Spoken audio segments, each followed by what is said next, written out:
আসসালামু আলাইকুম প্রিয় শিক্ষার্থীবৃন্দ, আজকে ক্লাস হবে অনার্স প্রথম বর্ষ অর্গানিক কেমিস্ট্রি চ্যাপ্টার নাম্বার 1।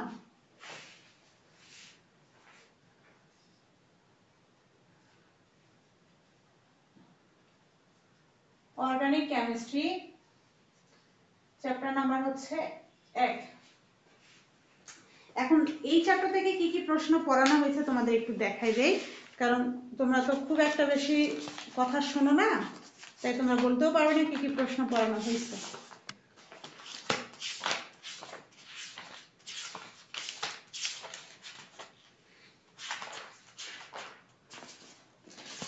এখন দেখো এখানে যে বিষয়গুলো টিক দিচ্ছি এগুলোই তোমরা পড়বে। তো ইথিন অণুতে কার্বনে sp2 সংকরণ ব্যাখ্যা করো। আমি তোমাদের বেসিক শিখিয়েছিলাম সংকরণ কি, সংকরণ কিভাবে সংগঠিত হয়, সংকরণের প্রকারভেদগুলো, যার কারণে এগুলো আলাদাভাবে তোমাদের করানো হয়নি। তোমাদের ওই যে বেসিক ক্লাস নেওয়া হয়েছিল সেখানে আমি উদাহরণ দিয়েছিলাম ইথেন ইথিনের, সেই মোতাবেক তোমাদের প্রশ্নগুলো কিন্তু পড়ে নিতে হবে। আর প্রশ্ন যেহেতু 2010 সালে, খুব একটা ইম্পর্টেন্ট না, কিন্তু যেহেতু আমি সংকরণটা তোমাদের শিখিয়েছি সেই ক্ষেত্রে এটা তোমরা বেসিক থেকে পড়বে। অর্থাৎ যে প্রশ্নগুলো তোমাদের ফাইনাল পরীক্ষার জন্য পড়তে হবে, ইথিন বা ইথাইন অথবা হচ্ছে মিথেন, এই মিথেন ইথেন আর ইথাইন এই তিনটার মধ্যে যে কোনো একটা সংকরণ পরীক্ষা আসবে, আর এই তিনটা সংকরণ আমি বেসিক ক্লাসে তোমাদের পড়িয়েছি। এরপরে হচ্ছে প্রশ্ন এন বিউটানে কনফরমেশনগুলো লিখো, তাদের মধ্যে কোনটি অধিক স্থায়ী এবং কেন। এরপরে প্রশ্ন হচ্ছে সিগমা ও পাই বন্ধন কাকে বলে, এদের মধ্যে পার্থক্য লিখো। এটা আমি আগের ক্লাসে তোমাদের বলেছিলাম হোমওয়ার্ক। এরপরে প্রশ্ন হচ্ছে হাইপার কনজুগেশন টিকা, এটা আমি এখন পড়াবো তোমাদের। এরপরে প্রশ্ন হচ্ছে চলে যাব এই যে এখানে কার্বোনিয়ান আয়ন কি, এখানে বিভিন্ন ধরনের আয়নগুলো দেওয়া আছে, এদের মধ্যে কোনটি অধিক সুস্থিতি ব্যাখ্যা করো, এটা তোমাদের হোমওয়ার্ক দিয়েছিলাম।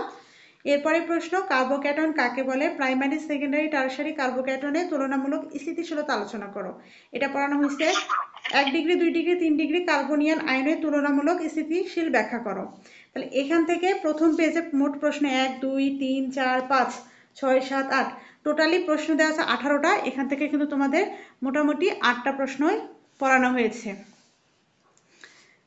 এখন সবগুলো প্রশ্ন যে আমি তোমাদের পাই টু পাই পড়িয়েছি তা না, এদের মধ্যে কিছু কিছু প্রশ্ন তোমাদের বলেছে হোমওয়ার্ক করতে, তো যারা কথা শুনো নাই, হোমওয়ার্ক করোনি, তারা আবার নতুন করে করবে। যেমন এখানে যে মিথেন ইথেন ইথাইন এগুলো হচ্ছে তোমাদের একটা বেসিক ক্লাস ছিল সংকরণ, সেখানে পড়ানো হয়েছে। এরপর কার্বোক্যাটায়ন কার্বন অ্যানায়ন, কার্বোক্যাটায়ন আর কার্বোনিয়াম আয়ন, এটা পড়ানো হয়েছে। এন বিউটানের কনফিগারেশন, এটা পড়ানো হয়েছে, সংকরণগুলো পড়ানো হয়েছে। এরপরে চলে যাবো এখানে ফ্রি রেডিক্যাল বলতে কি বোঝো, ফ্রি রেডিক্যালের বৈশিষ্ট্য স্থিতিশীলতা সম্পর্কে আলোচনা করো। এরপরে টিকা হচ্ছে জ্যামিতিক সমানতা শর্তসমূহ লিখো, অনুরণন এবং সমগোত্রীয় শ্রেণী, শেষ। তাহলে 1 2 3 4 5 5 আর এদিকে হচ্ছে 8 8 5 13টা প্রশ্ন, খ বিভাগ এবং গ বিভাগ মিলে এই অধ্যায় নাম্বার 1 থেকে 13টা প্রশ্ন যদি তোমরা কভার করো, তাহলে এই প্রশ্নগুলোর মধ্যে ফাইনাল পরীক্ষায় তোমরা কমন পাবে। আরেকটা বিষয় হচ্ছে এই যে IUPAC পদ্ধতিতে যৌগগুলোর নামকরণ, এগুলো তোমাদের সবগুলো চ্যাপ্টার শেষ করার পর এগুলো তোমাদের আমি বেসিক নিয়ম শেখাবো। তাই এক অধ্যায় থেকে নামকরণটা এখন স্টপ থাকবে, আমরা পরবর্তীতে 3 অধ্যায় শুরু করব, 2 অধ্যায়টা শুরু করব না, কারণ 2 অধ্যায়ে অনেকগুলো ভাগ আছে। দেখো 2.2 2.3 এটা আমরা সবার শেষে করব। তাহলে এখন আমরা অর্গানিক কেমিস্ট্রি 1 নম্বর চ্যাপ্টারের শেষ প্রশ্নগুলো করব, টিকাগুলো। এখন কারো প্রশ্ন থাকলে করো। না ম্যাম নাই। ঠিক আছে। এই যে ভৌত রসায়ন অধ্যায় 2 আর অর্গানিক কেমিস্ট্রি অধ্যায় 1, যে যে প্রশ্নগুলো আমি পড়িয়েছি, কি কি প্রশ্ন পড়ালাম, সবগুলো উত্তর সহ আমি যেন সামনের শুক্রবারে, না বেশি দিন হয়ে গেল, কালকে তোমাদের ক্লাস নেই, কালকের মধ্যে তোমরা নোটগুলো করবে এবং পরের দিন, কালকে কি বার, রবিবার, মঙ্গলবারে আমি যেন তোমাদের সেই নোটগুলো দেখি তোমরা গ্রুপে দিয়েছো। যারা নোটগুলো গ্রুপে দিবে, আমি যদি গ্রুপের নোটগুলো পাই তবে আমি মঙ্গলবারে ক্লাস শুরু করবো, আর যদি নোট কোনো না পাই তাহলে আমি কোনো ক্লাস নেব না। তোমরা যেমন তোমাদের সাথে তেমনই ব্যবহার করতে হবে, নাহলে তোমরা নোট করবে না। তাহলে এখন আমরা চলে যাব হচ্ছে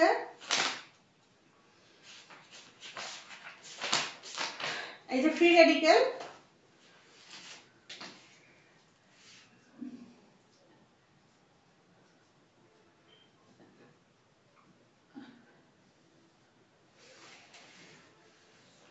এখন ফ্রি রেডিক্যাল কি? ফ্রি রেডিক্যাল হচ্ছে সমযোজী সিগমা বন্ধনের সুষম বিভাজনের ফলে সৃষ্ট বেজোড় ইলেকট্রন সংবলিত কোনো পরমাণু বা মূলককে বলা হয় ফ্রি রেডিক্যাল।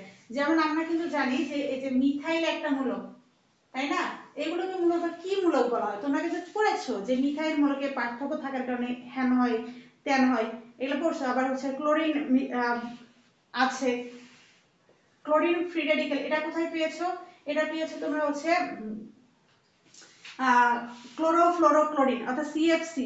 ওই সিএফসি তে সিকল বিক্রিয়া যখন হতো তখন এখানে একটা করে ক্লোরিন থাকতো, ক্লোরিনের উপরে এরকম একটা করে ডট দেওয়া থাকতো, অর্থাৎ এখানে ইলেকট্রন বোঝানো হয়েছে, অযুগ্ম ইলেকট্রন। তাহলে এখানে জাস্ট তোমরা পড়েছো যে এগুলা একটা করে মূলক, কিন্তু এগুলা কি ধরনের মূলক? এগুলা হচ্ছে ফ্রি রেডিক্যাল মূলক।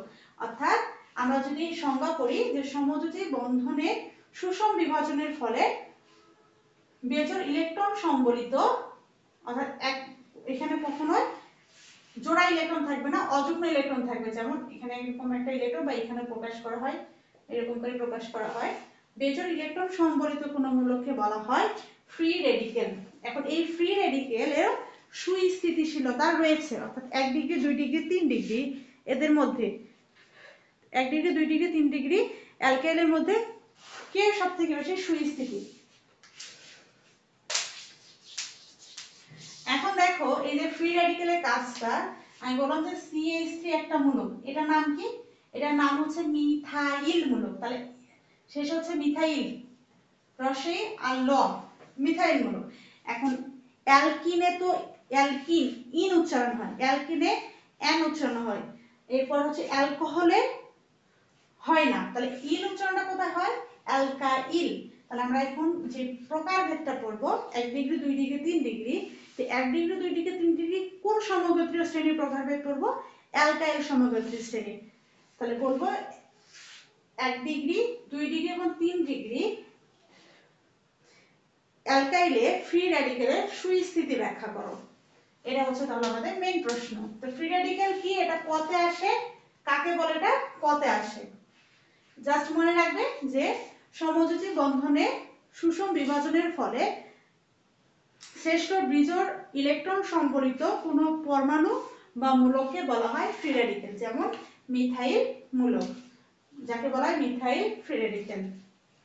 এখন 1 ডিগ্রি 2 ডিগ্রি 3 ডিগ্রি ক্ষেত্রে 1 ডিগ্রি 2 ডিগ্রি এবং 3 ডিগ্রি এই তিনটের মধ্যে কার সবথেকে বেশি সুস্থিতি, এটা ডিপেন্ড করবে ওই যে বললাম একটা বেজোড় ইলেকট্রন। তাহলে যার বেজোড় ইলেকট্রন যত বেশি সঞ্চরণশীল থাকবে সেই মূলকটি তত বেশি সুস্থিতি হবে। তাহলে যে অ্যালকাইলের ক্ষেত্রে, অর্থাৎ যত ডিগ্রি অ্যালকাইলের ক্ষেত্রে বেজোড় ইলেকট্রনটা যত বেশি সঞ্চরণশীল থাকবে মূলকটি তত বেশি সুস্থিতি হবে। এখন এই যে বেজোড় ইলেকট্রন, এই বেজোড় ইলেকট্রনের সঞ্চরণশীলতা নির্ভর করে দুইটি ধাপে, একটা হচ্ছে হাইপার কনজুগেশন আর একটা হচ্ছে কনজুগেশন। এখন 1 ডিগ্রি 2 ডিগ্রি এবং 3 ডিগ্রির মধ্যে এই যে 3 ডিগ্রি রয়েছে, এই 3 ডিগ্রি অ্যালকাইল ফ্রি রেডিক্যালের হাইপার কনজুগেশন অধিক মাত্রায় থাকে, যার কারণে 3 ডিগ্রি ফ্রি রেডিক্যাল অধিক মাত্রায় হাইপার কনজুগেশন থাকায় 3 ডিগ্রি বেশি সুস্থিতি হয়, এরপরে 2 ডিগ্রি, এরপরে হচ্ছে 1 ডিগ্রি। তাহলে আমরা যদি ফ্রি রেডিক্যালের সুস্থিতিতার ক্রম বলি, তাই ফার্স্টে বলবো 3 ডিগ্রি বেশি, এরপর 2 ডিগ্রি, এরপরে 1 ডিগ্রি। কেন বেশি? আমরা জানি ফ্রি রেডিক্যাল বলতে বোঝায় বেজোড় ইলেকট্রন সংবলিত কোন একটা মূলক বা পরমাণু। এখন যে সকল মৌলে বা পরমাণুতে এই বেজোড় ইলেকট্রনের সংখ্যা যত বেশি হবে, বেজোড় ইলেকট্রনটা যত বেশি সঞ্চরণশীল হবে, সংখ্যা না, বেজোড় ইলেকট্রনটা যত বেশি সঞ্চরণশীল হবে মূলকটি তত বেশি সুস্থিতি হবে। এখন এই সঞ্চরণশীল আবার দুইটা বিষয়ের উপর ডিপেন্ড করে, একটা হচ্ছে হাইপার কনজুগেশন, একটা হচ্ছে কনজুগেশন। আমরা যদি অ্যালকাইলের 1 ডিগ্রি 2 ডিগ্রি বা 3 ডিগ্রি ফ্রি রেডিক্যালের দিকে কল্পনা করি, তাহলে আমরা দেখতে পাবো যে 3 ডিগ্রির ক্ষেত্রে হাইপার কনজুগেশনের পরিমাণটা অধিক মাত্রায় হওয়ায় 1 ডিগ্রি 2 ডিগ্রি অপেক্ষা বেশি সুস্থিতি, আবার 2 ডিগ্রি 1 ডিগ্রি অপেক্ষা বেশি সুস্থিতি। অর্থাৎ ফ্রি রেডিক্যালের ক্রম হচ্ছে আগে 3 ডিগ্রি, তারপর 2 ডিগ্রি, তারপর হচ্ছে 1 ডিগ্রি। এই কথাগুলো তোমাদের ভাষায় লিখতে হবে।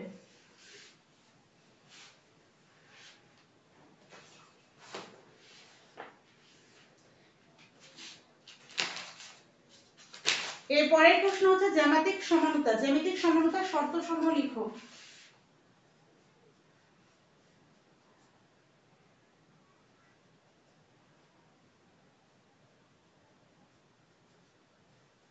জ্যামিতিক সমানতা। তো জ্যামিতিক সমানতার মূল বিষয় আমরা জানি যে কার্বন কার্বন দ্বিবন্ধন থাকতে হবে। তো ফার্স্টে তোমাদের ভাষায় লিখতে হবে যে যেসব যৌগে দ্বিবন্ধন রয়েছে তারা জ্যামিতিক সমানতা প্রদর্শন করে। অর্থাৎ কার্বন কার্বন যদি দ্বিবন্ধন এবং ত্রিবন্ধন থাকে তাহলে এক্ষেত্রে কার্বন কার্বন মুক্ত ঘূর্ণন সম্ভব হয় না, যার ফলে জ্যামিতিক সমানতার সৃষ্টি করে। তাহলে জ্যামিতিক সমানতা কেন সৃষ্টি হয়? যে সকল পরমাণুতে কার্বন কার্বন দ্বিবন্ধন থাকে তারা জ্যামিতিক সমানতা সৃষ্টি হয়। কেন সৃষ্টি করে? কার্বন কার্বন দ্বিবন্ধন বা কার্বন কার্বন ত্রিবন্ধন থাকার কারণে এই কার্বন এবং এই কার্বনের মুক্ত ঘূর্ণন আবর্তন সম্ভব হয় না, যার কারণে এরা জ্যামিতিক সমানতা সৃষ্টি করে। এরপর 2 নাম্বার অপশন হচ্ছে সকল দ্বিবন্ধন যৌগেই যে জ্যামিতিক সমানতা প্রদর্শন করবে এমন কোনো কথা নেই, মাঝে মধ্যে ব্যতিক্রম নিয়মও ফলো করে। তো সেই ক্ষেত্রে আমরা বলতে পারি যে সকল যৌগের দ্বিবন্ধনে কার্বনের কনফিগারেশন ভিন্নরূপ রয়েছে তারাই শুধু জ্যামিতিক সমানতা প্রদর্শন করে। তো এখানে মাত্র তোমাদের দেওয়া আছে, অপশন দেওয়া আছে। তোমরা একটু জ্যামিতিক সমানতার শর্তগুলো তোমাদের সাজেশনে যেটাতে দেখবে যে পয়েন্ট বেশি দেওয়া আছে, মোটামুটি 3 থেকে 4টা পয়েন্ট আছে, সেই উত্তরগুলো দেওয়ার চেষ্টা করবে। তো তোমাদের বইয়ে মাত্র 2টা দেওয়া আছে এবং খুব সুন্দরভাবে দেওয়া নেই।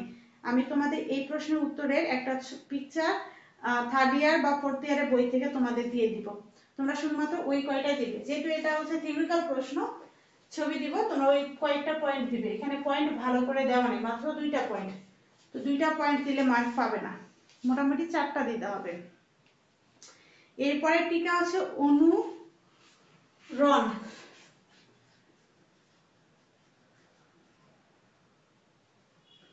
অনুরণন, আচ্ছা এত কঠিন আমরা দেওয়ার কি দরকার, রেজোনান্স দিলেই হয়। তো এটার আরেকটা নাম হচ্ছে রেজোনান্স। এটা কিন্তু কতে আসে, অনুরণন কি বা রেজোনান্স কি। তো এটার সংজ্ঞা যদি আমরা বলি যে বেনজিনের মতো আরো অনেক ধরনের যৌগ আছে যাদের একাধিক আণবিক কাঠামো আছে, কিন্তু এই আণবিক কাঠামোগুলো শুধুমাত্র ইলেকট্রনের বা বন্ধন স্থানিক পার্থক্য থাকে, কিন্তু এটা কোন যৌগের সমস্ত ধর্ম সে প্রকাশ করতে পারে না, শুধুমাত্র মোটামুটি একটা ধারণা দেয়।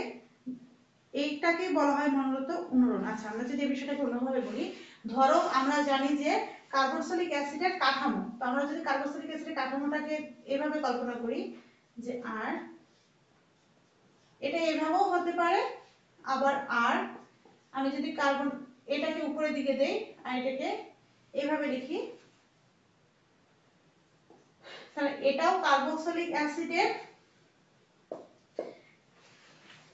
কাঠামো, এটাও কার্বক্সিলিক অ্যাসিডের কাঠামো। এটা বললেও হবে কার্বক্সিলিক অ্যাসিড, এটা বললেও হবে কার্বক্সিলিক অ্যাসিড, কিন্তু দুটোর মধ্যে কেউই কার্বক্সিলিক অ্যাসিডের সঠিক গাঠনিক কাঠামো নয়।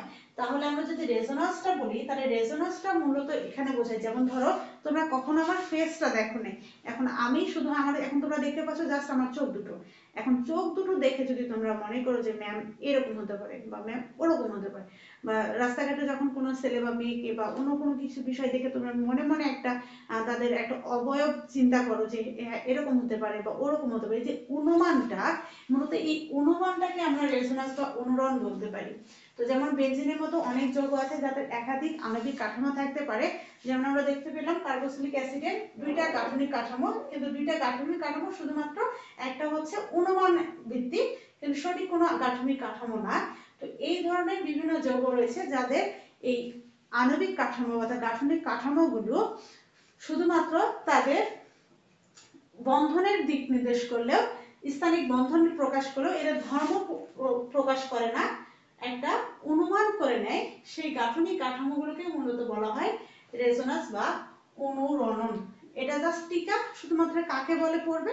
আর কার্বক্সিলিক অ্যাসিডের এই যে 2টা কাঠামো দিয়ে পড়বে, এই যে কার্বক্সিলিক অ্যাসিডে আমরা 2টা গঠন দেখতে পাচ্ছি, এই 2টা গঠন কোনটি কার্বক্সিলিক অ্যাসিডের ধর্ম এককভাবে সমর্থন করে না, তাই এদের একটি সংকর কাঠামো চিন্তা করা যায় যা অধিক গ্রহণযোগ্য।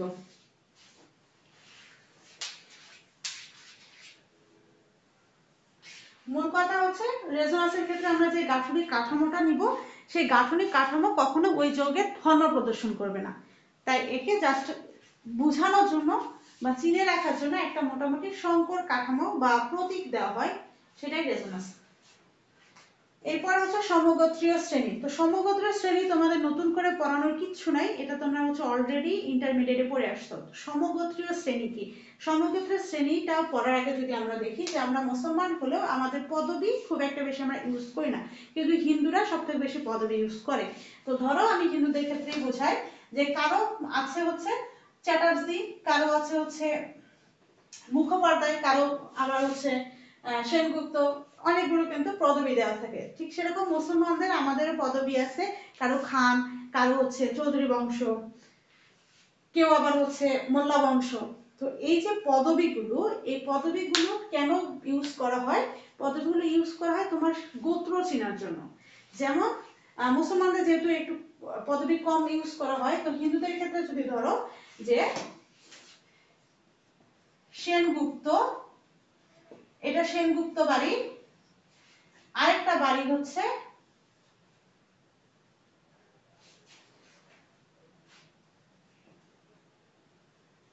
চ্যাটার্জি বাড়ি।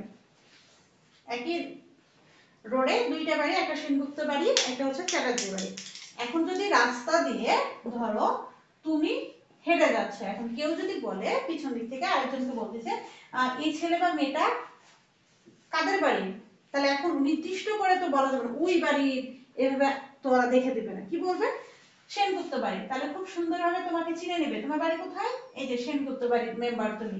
আবার বাড়ি, অথচ আমাদের যদি রাস্তাঘাটে কেউ জিজ্ঞেস করে তোমাদের বাড়ি বাড়ি কোথায়, বাড়ি যদি আশেপাশে রাস্তায় কেউ যদি তোমাকে না চেনে তাহলে আমাদের দেখে দিতে ওই যে 3-4টা বাড়ির পরে বাড়ি। কারণ আমাদের বাড়ি চেনার জন্য আমাদের নির্দিষ্ট কোনো পদবি ইউজ করা হয় না। শহরের ক্ষেত্রে রোড নাম্বার এবার হচ্ছে লেভেল নাম্বার দেওয়া থাকলেও, কিন্তু গ্রামের ক্ষেত্রে যেহেতু কেউ জিজ্ঞেস করলে আমাদের বলতে হয় 4টা বাড়ির পর বা 4টা গ্রামের পর। গ্রামের নামটা থাকলেও বাড়ির ক্ষেত্রে মূলত নাম উল্লেখ থাকে না, অনেকে অবশ্য দেয়, অনেক ভিলা, মা ভিলা, এখান ভিলা, কিন্তু ওটা খুব একটা বেশি মুখরোচিত না যে সবাই চিনে রাখবে বাড়ির সামনে নাম দিয়ে মমতাজ ভিলা। কিন্তু হিন্দুদের ক্ষেত্রে বিষয়টা হচ্ছে ওরা যেহেতু পদবিটা ইউজ করে তাই খুব সহজে ওরা সুন্দরভাবে বলতে পারে যে ওদের শ্রেণীটা কোথায়। ঠিক সেরকমই এই যে সমগোত্রের শ্রেণী, এই সমগোত্রের শ্রেণীটাও ইম্পর্টেন্ট রয়েছে যখন আমরা এই যে alkane, alkyne, অ্যালকাইন, alkyl, alcohol, aldehyde গুলো পড়ি। তো এরা তো আলাদা আলাদা একটা করে শ্রেণী। এখন এদেরও তো একটা নির্দিষ্ট গোষ্ঠী রয়েছে, এদের নির্দিষ্ট গোষ্ঠীটাকে বলা হবে সমগোত্রীয় শ্রেণী। যেমন এখানে যদি সেনগুপ্ত বাড়ির এই একজনই মেম্বার না, ও কাকা আছে, কাকা পিসমশাই আছে, মেসমশাই আছে, কাকি আছে, এরপর হচ্ছে কি বলে জ্যাঠা আছে, দিদা আছে, এরপর হচ্ছে ঠাকুমা থাকতে পারে, এরপর আবার তার মাসি থাকতে পারে, অনেকে থাকতে পারে। তো সবাই মিলে কোন বাড়ির সদস্য? সেনগুপ্ত বাড়ির সদস্য। তাহলে আমরা যদি বলি alkane, alkyne, অ্যালকাইন, alcohol, aldehyde, carboxylic acid, এগুলো সবগুলো কিসের অন্তর্ভুক্ত? সবগুলো একটা সমগোত্রীয় শ্রেণীর অন্তর্ভুক্ত। তাহলে আমরা এটাকে এভাবে বইয়ের ভাষায় বলতে পারি যে যৌগ শ্রেণীতে পাশাপাশি দুইটি যৌগের মধ্যে মিথিলিন মূলকের পার্থক্য বিরাজমান থাকে, উক্ত শ্রেণীকে বলা হয় সমগোত্রীয় শ্রেণী। এরূপ সমগোত্রীয় শ্রেণী প্রত্যেক সদস্যকে সমগোত্র বলে। এরূপ শ্রেণী যৌগে হাইড্রোজেন পরমাণুর সংখ্যা কার্বনের দ্বিগুণের চেয়ে বেশি, অর্থাৎ এদের সাধারণ সংকেত হয়, আমরা জানি যে সাধারণ সংকেত CnH2n+2, অর্থাৎ কার্বন সংখ্যা এদের হাইড্রোজেন সংখ্যা কার্বনের দ্বিগুণের বেশি হয়। অ্যালকেন শ্রেণী যত উপরের দিকে যাওয়া যায় পর্যায়ক্রমিকভাবে সমগোত্রক সমাণু সংখ্যা আশ্চর্যজনকভাবে বৃদ্ধি পায়। যেমন পেন্টেনের 3টি সমনুক্রুপ, হেক্সেনের 5টি, হেপ্টেনের 9টি, ডেকেনের 75টি ইত্যাদি। সমগোত্র শ্রেণীর কিছু বৈশিষ্ট্য রয়েছে। এদের সাধারণ সংকেত হচ্ছে CnH2n+2। এদের মধ্যে অবশ্যই একটা কার্যকরী মূলক থাকবে। যেমন অ্যালকিনের ক্ষেত্রে কার্যকরী মূলক কি?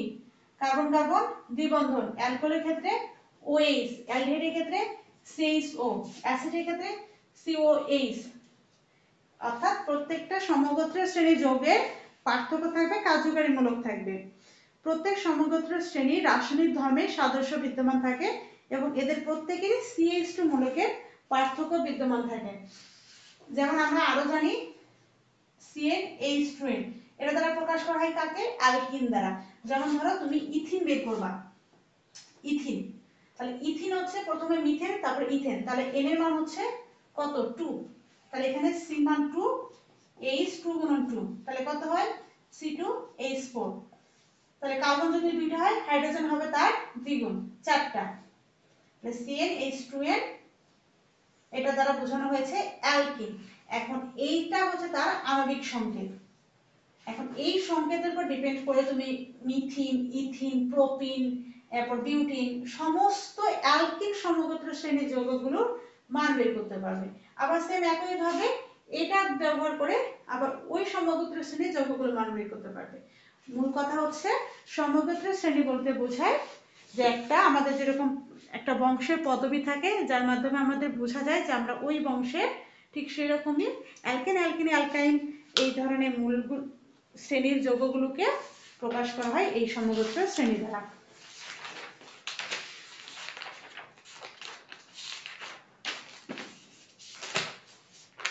এরপরে হচ্ছে তোমাদের আরেকটা প্রশ্ন পড়ানোর কথা ছিল কনফর্মেশন।